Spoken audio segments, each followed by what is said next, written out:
بسم اللہ الرحمن الرحیم۔ شوہر اگر بیوی کو تانے دیتا ہے تو بیوی کو یہ 3 کام ضرور کرنے چاہیے۔ شوہر اگر بار بار تانے دیتا ہو تو خاموش رہ کر برداشت نہ کریں۔ پہلے یہ 3 کام ضرور کریں ورنہ مسئلہ بڑھ سکتا ہے۔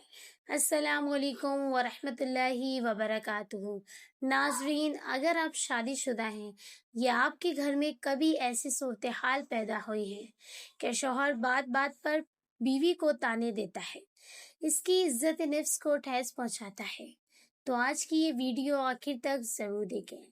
انشاءاللہ آپ کو ایسی رہنمائی ملے گی جو گھر کی ماحول کو بہتر بنانے میں مدد دے سکتی ہے۔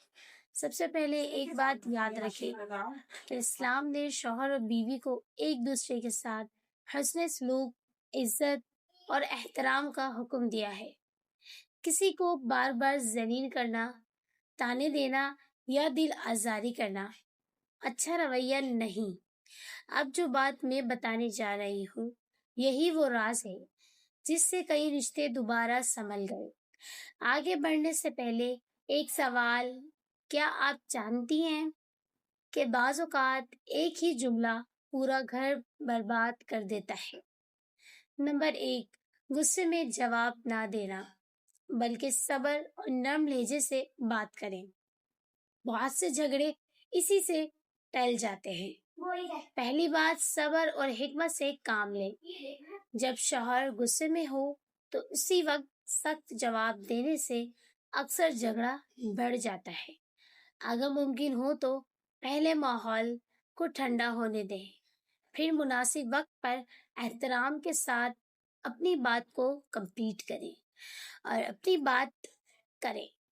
صبر کا مطلب ظلم کو درست سمجھنا نہیں، بلکہ جذبات پر قابو رکھ کر بہتر طریقے سے مسئلہ حل کرنے کی کوشش کرنا ہے۔ نمبر 2، اللہ تعالیٰ سے دل سے دعا کریں کہ وہ شوہر کے دل میں محبت، نرمی اور سمجھ پیدا فرمائے اور اپنے گھر میں سکون کے لیے کثرت سے استغفار کیا کریں۔ اللہ تعالیٰ سے دعا اور استغفار لازمی کریں۔ ہر نماز کے بعد اپنے گھر میں محبت اور سکون کی دعا کریں، کثرت سے استغفار کریں اور اللہ تعالیٰ سے ہدایت اور اصلاح مانگیں۔ دعا دلوں کو جوڑنے کا بہترین ذریعہ ہے۔ نمبر 3، اگر تانے اور تکلیف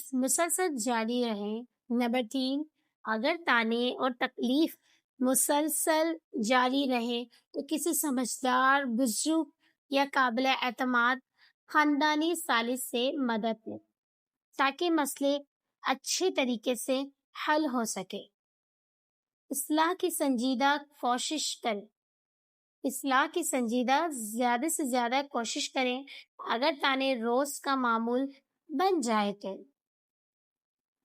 مناسب وقت پر شوہر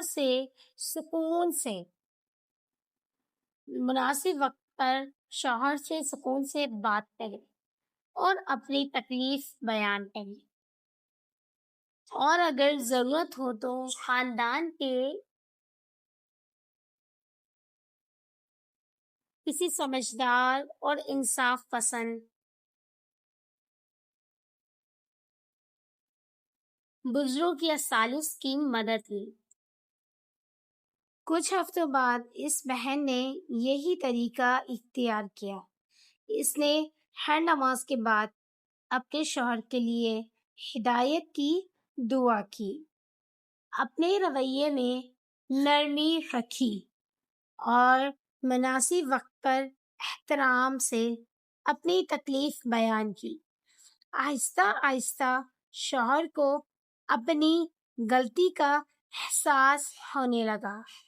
اس نے معافی مانگی اور اپنے رویے کو بدلنے کی کوشش کی۔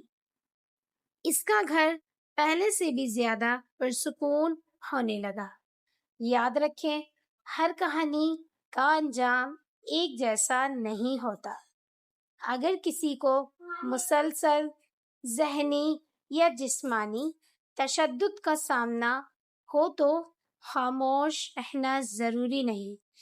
ایسے حالات میں محفوظ رہتے ہوئے اہل خانہ یا مناسب مدد حاصل کرنا بھی ضروری ہے۔ اللہ تعالیٰ تمام میاں بیوی کے درمیان محبت، رحمت اور سکون پیدا فرمائے۔ اللہم آمین آمین آمین ثم آمین۔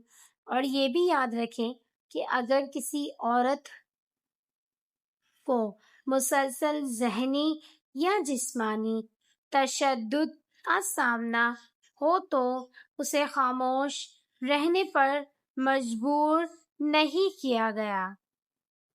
ناظرین، ایسی صورت میں محفوظ رہنا اور قابل اعتماد اہل خانہ یا متعلقہ اداروں سے مدد لینا بھی ضروری ہے۔ ناظرین، یاد رکھیں، ایک کامیاب گھر وہ نہیں جہاں اختلافات نہ ہو، بلکہ وہ ہے جہاں اختلافات ہوں اور وہاں صبر، احترام کے ساتھ مسئلہ حل کیا جاتا۔ ناظرین، اگر یہ ویڈیو آپ کو پسند آئی تو اپنے عزیزوں کے ساتھ شیئر کریں، لائک کریں اور ویڈیو کو سبسکرائب کرنا نہ بھولیں۔ اللہ حافظ۔ کوئی بات بری لگی ہو تو معذرت، کمنٹ میں اپنی رائے ضرور دیں۔ اللہ حافظ۔